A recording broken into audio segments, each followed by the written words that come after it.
Salam sejahtera Malaysia. Saya fikir perasua-perasua negara Malaysia yang merasa panas sekarang, bahangnya panas, saya tukar dulu topi. Pakai topi. Deng deng deng deng. Biru. Biru. Ini topi mancing. Okey, topi mancing cantik. Pemenjaraan Najib hanya permulaan perang lawan rasuah. Ini hanya satu permulaan. Saya fikir ramai orang yang tak dapat tidur lena lagi selepas ini. Kerana kalau Najib Razak yang bekas Perdana Menteri Malaysia, yang berada di hierarki kepimpinan yang nombor 2 tertinggi di Malaysia, di bawah Seri Paduka Baginda yang di Pertuan Agong, Najib Razak sendiri pun berjaya di penjara. Apatah pula sekadar menteri, apakah pula sekadar timbalan Perdana Menteri. Ini Perdana Menteri dulu pun kena penjara. Tuan-tuan dan puan-puan yang dihormati sekalian, apakah pula kalau setakat isteri kepada bekas Perdana Menteri Rosmah Mansor. Memang pening kepala Rosmah sekarang. Siapa lagi yang boleh bantu Rosmah? Okey, siapa lagi yang boleh bantu yang lain-lain juga, seperti Zaidah Midi dan sebagainya. Tuan-tuan dan puan-puan yang dihormati sekalian, pemenjaraan Najib ini hanya satu permulaan untuk melawan perang rasuah di negara Malaysia. Saya fikir dengan terpenjaranya Najib Razak akan ada lebih ramai lagi orang yang berasuah kali ini akan mulai takut.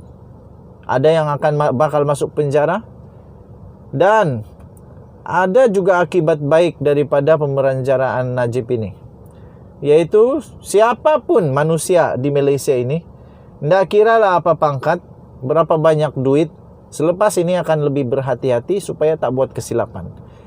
Yang terlebih penting, mereka tidak akan berani lagi dengan sewenang-wenangnya mengambil yang bukan hak. Terutamanya seperti Najib, 42 juta ringgit tu. 42 juta ringgit masuk ke dalam akaun yang bukan hak. Okey. Tuan-tuan dan puan-puan yang dihormati sekalian, ada satu ulasan yang sangat bagus telah diterbitkan di malaysiakini.com, ditulis oleh Rais Husin 25 Ogos hari ini, dengan tajuk Pemenjaraan Najib hanya permulaan perang lawan rasuah. Terdapat dua bentuk kesalahan. Pertama ialah di Mahkamah Undang-Undang.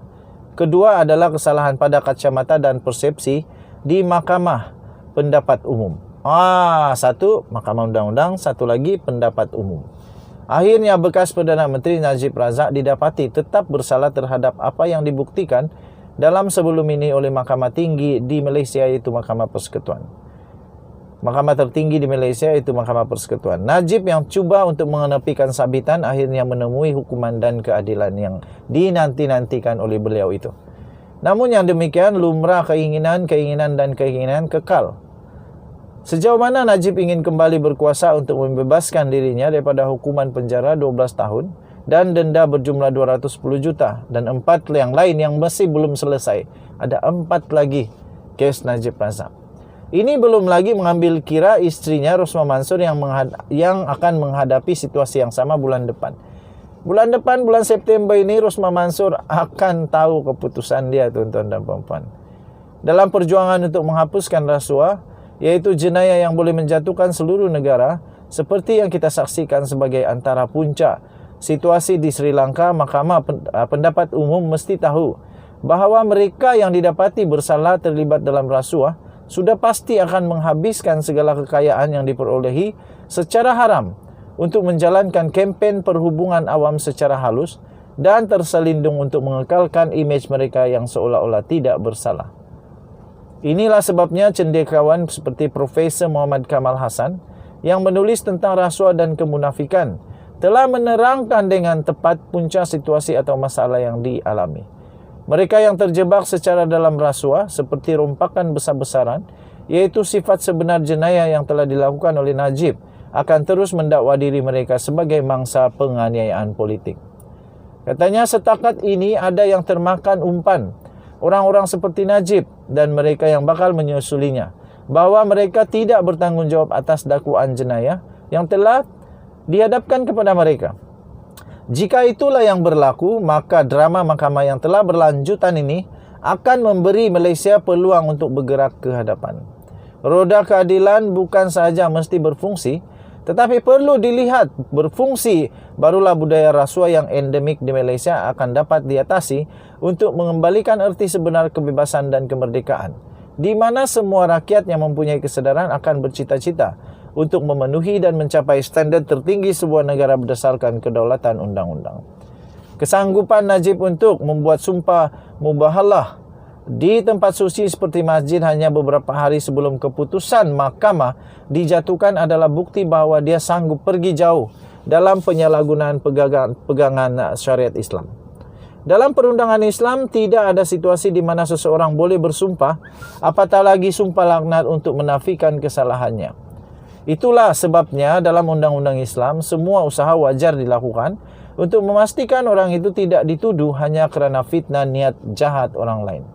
Demi mengekalkan kuasa keluarganya di Pahang, sebagai ahli Parlimen Pekan, Najib Razak telah lama menyiapkan anaknya untuk menggantikannya sekiranya dia dilucutkan kelayakan untuk kekal di arena politik. Ini adalah percubaan untuk mengekalkan cengkamannya dalam pentadbiran. Tidak kiralah betapa lemah pun genggamannya, mungkin melalui kedudukan anaknya dalam sistem parlimen untuk membuat pelbagai gerakan taktikal yang boleh membersihkan kesalahannya demi mengekalkan peluang untuk mendapat pengampunan diraja satu hari nanti. Institusi diraja Malaysia adalah pembela kesucian Islam. Sememangnya Najib dan UMNO mungkin tidak sedikit pun segan menggunakan agama dan Tuhan atau memanipulasi semua sumber kuasa untuk membebaskan dirinya.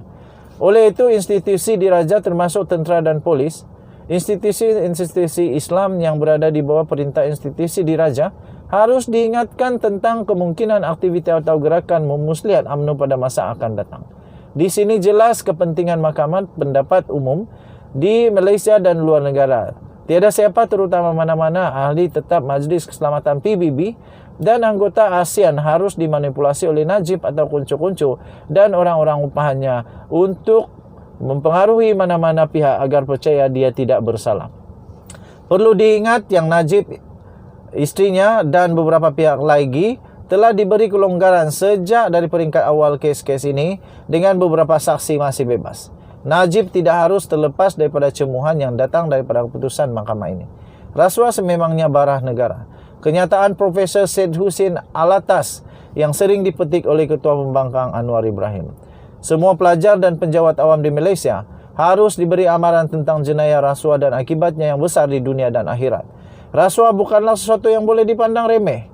Rakyat memperjuangkan pembaharuan, terutama PH mempunyai sebab untuk bergembira dengan keputusan mahkamah terhadap Najib. Namun perlu kita sedar bahawa haiwan yang cedera, terutamanya yang terperangkap dan terdesak adalah yang paling berbahaya. Perlu diingat Najib dan orang yang seumpamanya telah merasai kuasa selama kira-kira 61 tahun sebelum dijatuhkan hukuman. Mereka akan mencari jalan untuk menyerang dan kembali pada tahun-tahun akan datang. Gaya politik mereka tidak akan memihak kepada reformasi seperti yang dianjurkan dan diperjuangkan oleh PH. Sebaliknya, mereka akan mengamalkan gaya politik yang keji, pemusuhan, perpecahan, serta pelbagai aktiviti memujuk orang ramai untuk mengundi mereka dan parti politik mereka demi mempertahankan diri mereka sendiri, walaupun mereka jelas melanggar undang-undang dan kesopanan moral. Buat masa ini, keputusan mahkamah terhadap Najib walaupun amat penting, hanyalah permulaan kecil jika dibandingkan dengan tahap serius bara korupsi dan kemunafikan yang teruk melanda negara ini. Ini hanyalah permulaan kepada usaha memerangi rasuah. Adalah perjalanan yang sangat panjang dan sukar, terutamanya apabila ia menjadi cara hidup. Ditulis oleh Rais Husin, iaitu beliau adalah Presiden dan CEO EMIR Research, EMIR Research, sebuah badan pemikir dengan tumpuan kepada saranan dasar strategik berteraskan penyelidikan yang terperinci dan menyeluruh. Artikel ini telah diterbitkan di Malaysia kini bertarikh hari ini 25 Ogos 2022 8.30 pagi, ditulis oleh Rais Husin dengan tajuk ulasan pemenjaraan Najib hanya permulaan perang lawan rasuah. Sila maklum bahawa artikel ini adalah pendapat daripada penulis sendiri dan tidak ada kena-mengena, tidak ada kena-mengena dengan channel ini punya pendapat, tidak juga menggambarkan pendapat daripada admin channel ini dan bukanlah cadangan daripada channel ini. Kita jumpa lagi. Bye-bye.